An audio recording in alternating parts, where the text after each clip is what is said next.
Allez, viens. On a déjà laissé. Non. Dans la jungle, riante jungle, les chimpanzés jacassent. Les grenouilles coassent. Les oiseaux s'égosillent. Et des millions d'insectes bourdonnent et butinent. Bzzz. Quel boucan!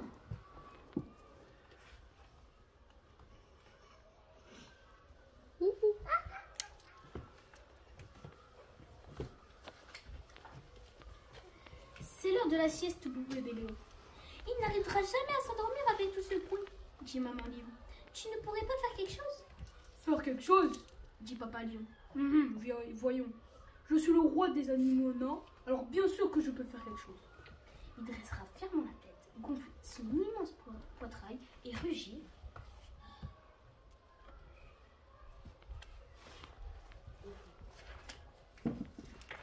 Chut!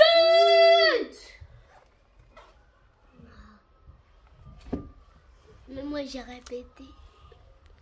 Tu t'es embêtant là.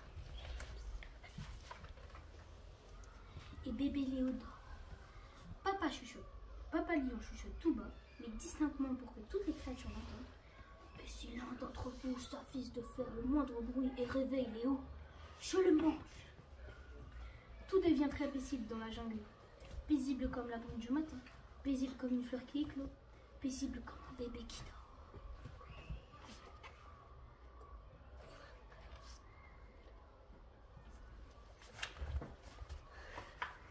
Soudain, des caquettements, des gloussements, épaillements, on tape, griffe, gratte et gratte. Deux perroquets se bagarrent dans les fourrés. Chut! Crie papa Lion de toutes ses forces. Ça va, dit maman Lion. Léo dort encore. Je ne peux pas manger les perroquets alors, Dit papa Lion en boudant. Non, mon cher, dit maman Lion. Tu ne peux pas manger ces perroquets. La barbe, dit papa Lion. J'aurais bien aimé envie d'un petit encore. Tout est paisible dans la jungle. Paisible comme un arbre qui pousse vers le ciel. Paisible comme une feuille qui voltige vers le soleil. Paisible comme un bébé qui dort.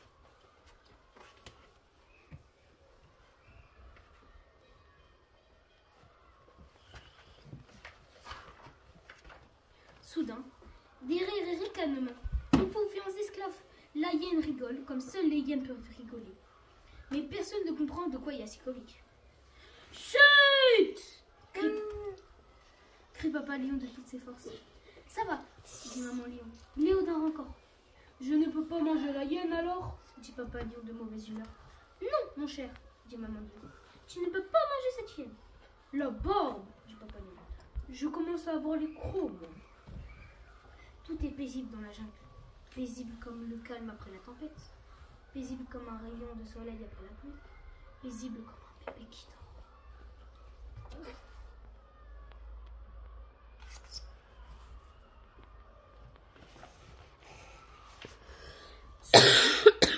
Soudain, des hurlements, des précédents et jacassements, des sauts et des balancements. Une famille de singes qui sautent d'arbre en arbre. Chut! Crie papa Lion de toutes ses forces. Ça va, dit maman Lion.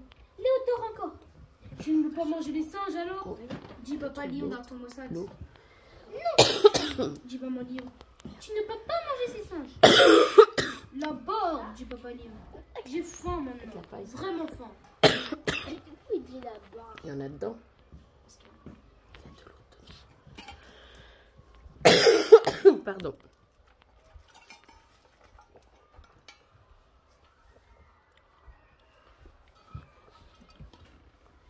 C'est le milieu de la journée et la jungle est humide. Les animaux s'abritent à l'ombre des arbres. Ils somnolent ou sommeillent. Tout est paisible dans la jungle. Paisible comme le soleil resplendissant. Paisible comme l'ombre sous les arbres. Paisible comme un bébé qui dort.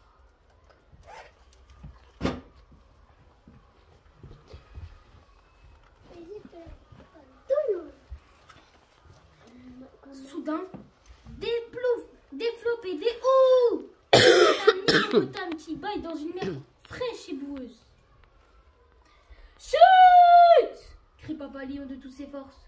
Ça va, dit maman Lion. Léo dort encore. je ne peux pas manger l'hippopotame alors. Dit papa Lion d'un ton désespéré. Pas moi, mon cher, dit maman Lion. Tes yeux sont plus grands que ton ventre. Non, tu ne peux pas manger cet hippopotame. Là-bas, dit Papa Lion. Tout là-bas.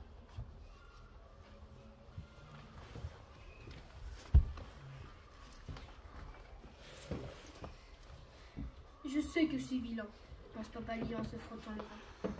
Mais j'espère que quelqu'un fera un peu plus de bruit et réveillera Léo. Un instant seulement. Mais tout est paisible dans la jungle. Paisible comme un poisson qui nage dans la rivière. Paisible comme un oiseau qui s'élance vers le ciel. Paisible comme un bébé qui dort. Tout le monde dort maintenant. Soudain, un rugissement, un mugissement, un vagissement, un gémissement, un gargouillement, un gros glou glou glou. Un bruit jamais entendu, comme un coup de tonnerre, comme un roulement de tambour, le bruit d'un bébé qui pleure. Mais qui a réveillé bébé Léo? Crie maman lion. Trouve celui qui a fait ce bruit, papa. Trouve-le et mange-le maintenant. Ouais, fâché, maman, hein? Dis Olivia. C'est pas parce que tu connais que tu dois dire. Chut. Mais c'est moi, dit Papa Lion. C'est mon estomac qui gargouille. J'ai tellement faim.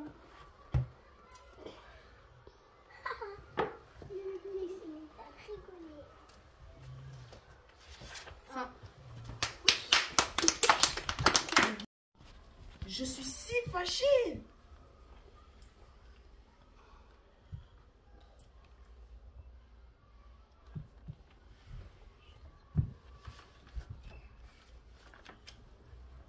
Lorsque Dorian s'éveille ce matin, les rayons du soleil dansent sur sa couette, il se frotte les yeux et s'assit dans son lit.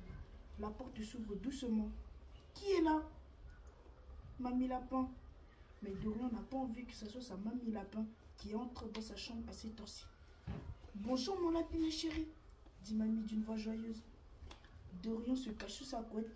Je suis sûre que tu as envie d'une bonne petite tartine, dit mamie. Non, grogne Dorian, je n'ai pas faim.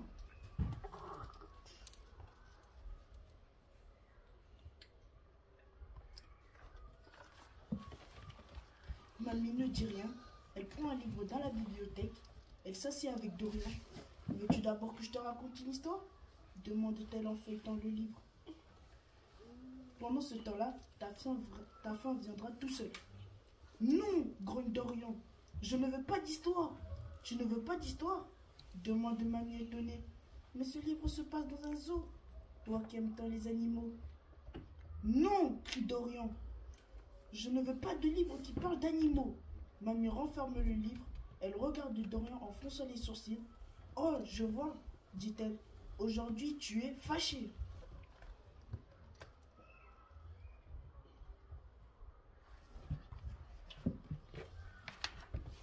Oui, répond Dorian. Je suis fâché, très fâché. Ouh là là.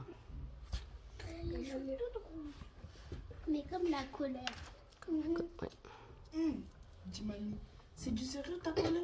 Dorian, explique-moi pourquoi tu es fâché comme une araignée coincée sur sa toile.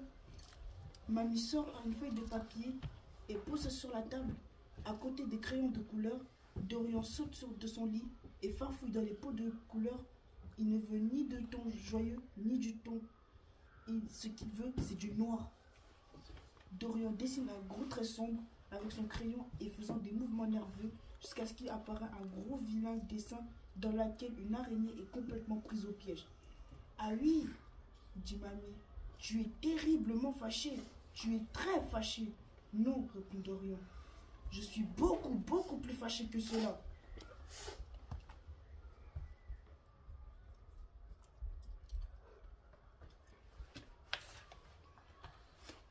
Il frappe le sol du pied. Je suis aussi fâché qu'un cheval sauvage. Il trapine de nouveau aussi fort qu'il le peut. On dirait un troupeau entier de chevaux sauvages, constate mamie effrayée. Oui, répond Dorian, mais je suis encore et beaucoup plus fâché que cela.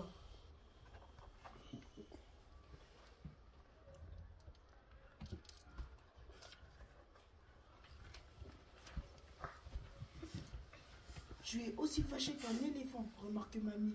Mais ta chambre est bien trop petite pour qu'un éléphant. Allons dans la salle de bain. Là, tu pourras barrir aussi fort que tu peux. Dorian, suis mamie. Attends-moi une minute, dit mamie.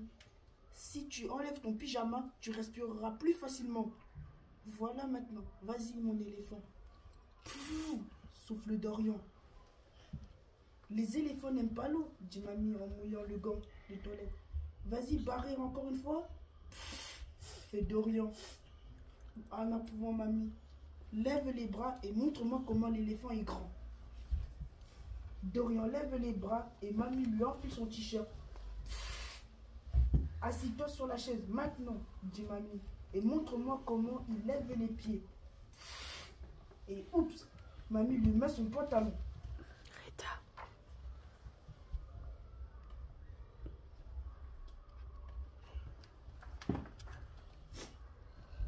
Il est très calme tout à coup dans la salle de bain. Est-ce que l'éléphant est parti? Murmure mamie. Oui, dit Dorian. Mais maintenant je suis aussi fâché comme un dragon volant. Oh, avec des grandes ailes et des griffes pointues et une bouche qui crache du feu?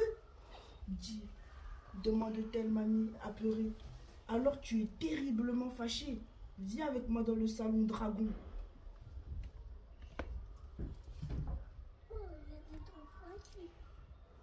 Ouh là là, oui.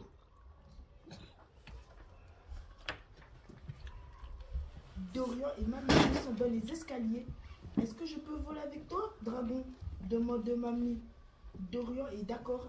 Dorian et mamie se mettent à battre l'air avec leurs bras. Ils agitent leurs doigts griffus et rugissent de la bouche grande ouverte.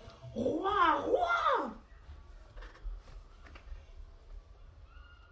La mamie se prend pour un dragon.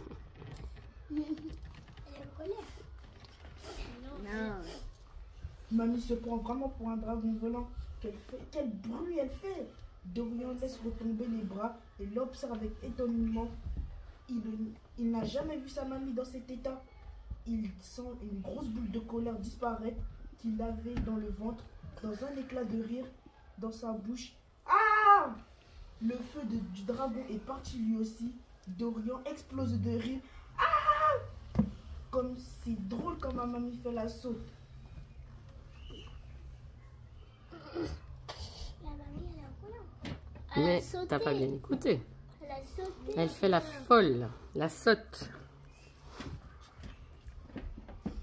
Mamie rit avec lui, elle s'écroule ensemble sur le canapé et rien jusqu'à ce qu'il ne puisse plus. Mamie l'entoure de ses grandes ailes de dragon, toutes chaudes. Dorian, mon chéri, veux-tu me dire pourquoi tu es aussi fâché? Dit-elle. Dorian hausse les épaules. Je ne sais pas, dit-il. Tu sais ce que je crois, dit mamie. Peut-être que tu n'étais pas fâché mais triste. Dorian réfléchit et fait oui de la tête. Il sait pourquoi étais-tu triste. Maman était déjà partie quand je me suis réveillée et elle ne m'a pas fait de bisous.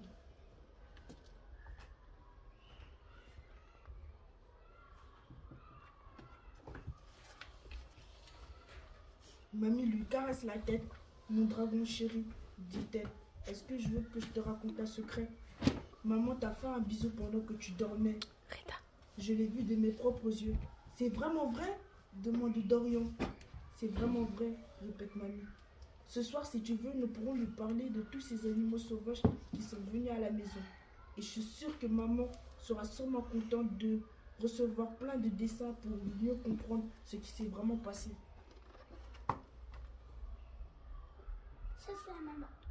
Non, c'est la grand-mère. Ah, oui. Dorian trouve que c'est une très bonne idée.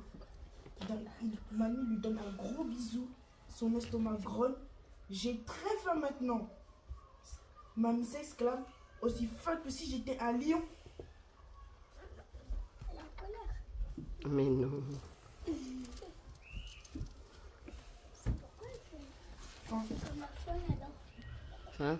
Les amis, c'est la fin. Pourquoi les zèbres ne font-ils pas du patin à roulettes?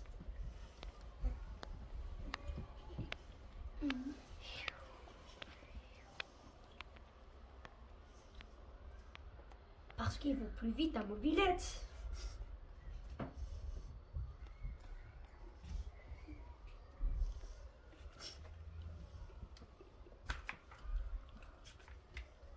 Dis papa, pourquoi les hippopotames ne prennent pas le train? Parce qu'ils ne veulent pas se faire remarquer, répond papa.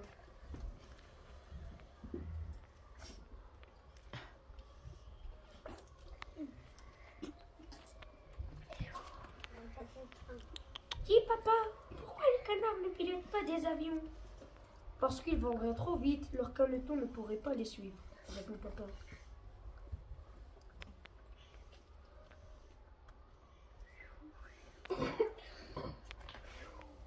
Dis papa, pourquoi les lions ne vont jamais chez le coiffeur? Parce qu'ils seraient trop mignons, plus personne ne les prendrait au sérieux, répond papa. Oh là là.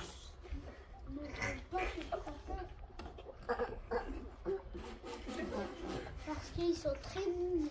Dis papa, pourquoi les pingouins ne vont pas à la piscine? Parce qu'ils viendront en famille et il n'aura pas la place pour nager, répond papa.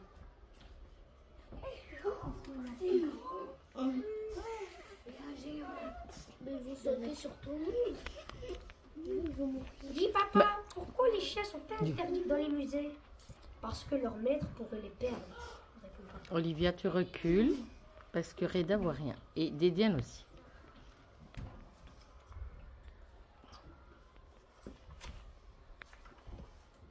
Dis papa, pourquoi les ours polaires ne mangent pas de crème glacée? Parce qu'ils ne veulent pas faire de taches sur la banquise, répond papa.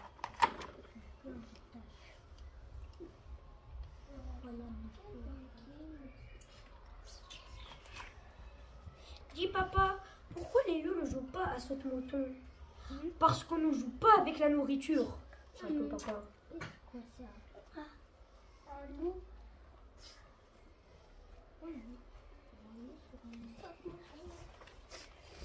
Dis papa, pourquoi les éléphants ne deviennent pas ballerines? Parce qu'ils ont peur des petits rats de l'opéra, répond papa.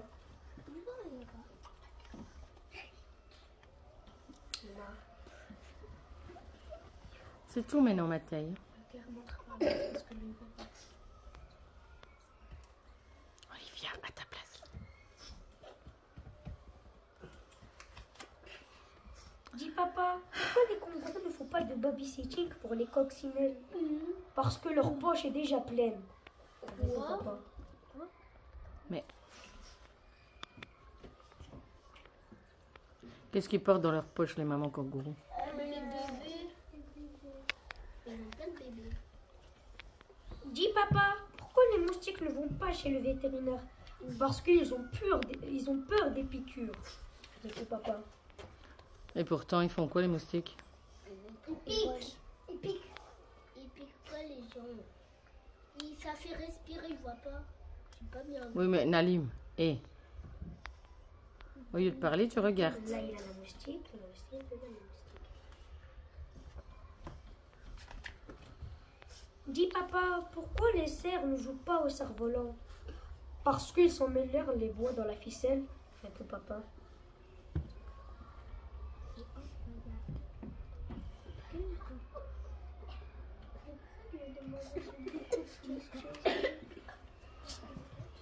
Dis papa, pourquoi les dragons ne peuvent pas être pompiers?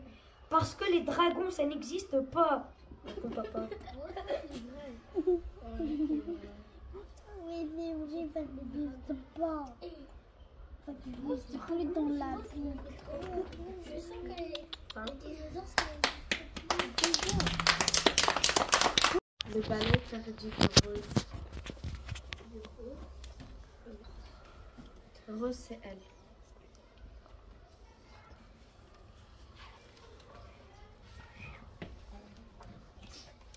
Un jour d'été, Rose reçut un magnifique cadeau, un ballon en forme d'étoile. Ce ballon est très spécial, dit sa maman. C'est la lune qui te l'a offert. C'est ça l'étoile. Mais pourquoi la lune, elle a offert? Tu verras. Écoute l'histoire.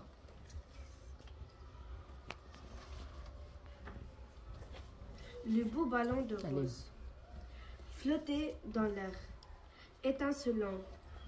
Elle tenait le ballon par un ruban et l'amenait partout avec elle.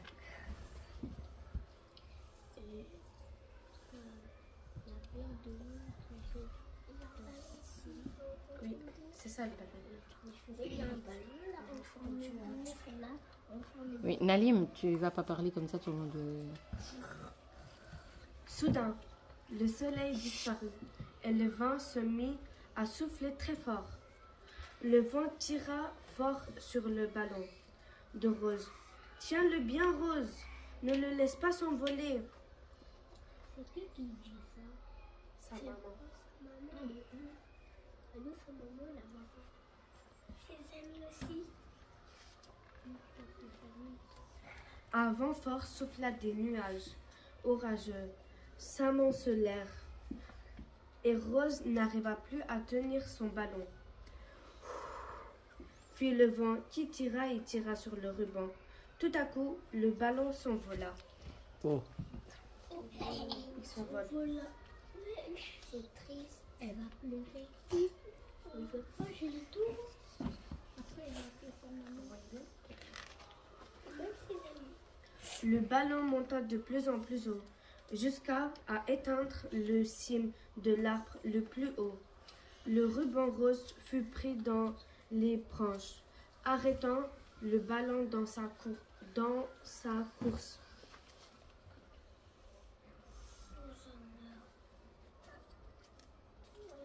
Elle va s'éclater. Là, c'est leurs amis, ils peuvent pas pleurer. Croix! Fit le corneille aux plumes. Lise, elle attrapa soudain le ruban avec son bec. Elle s'envola dans le ciel orageux et amena le ballon toujours plus haut dans le ciel. Mais il va éclater. On sait jamais. On va voir. Hein. Tout à coup, des éclairs traversèrent le ciel et un orage éclata. Le corneille eut les plumes froissées et battit des ailes. « Croix, croix !» cria le corneille en laissant tomber le ballon. C'est ça les éclairs. Il va éclater. Regardez la petite coccinelle, elle n'arrive même pas à tenir. Le ballon, Elle va s'envoler. toute petite. Mon ballon est parti, dit Rose. Mon ballon est parti, dit Rose. En sanglotant, je ne le reverrai plus jamais. Là-bas, là-bas, dit sa mère, en serrant Rose dans ses bras lorsque la douce lueur du soleil couchant fit place à la nuit.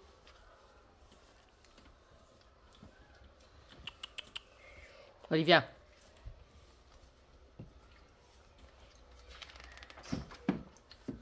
La mère de Rose dit que la lune se sentait seule et implora au ballon de revenir à la maison. « Lève les yeux, lui demande-t-elle. Lève-les bien haut. Ton ballon scintille tout là-haut dans le ciel. » Marche. Désolée. Bonne nuit, répondit Rose. Au revoir de la main, elle envoie un baiser à son ballon si spécial. Un baiser, c'est ça. Elle baisse.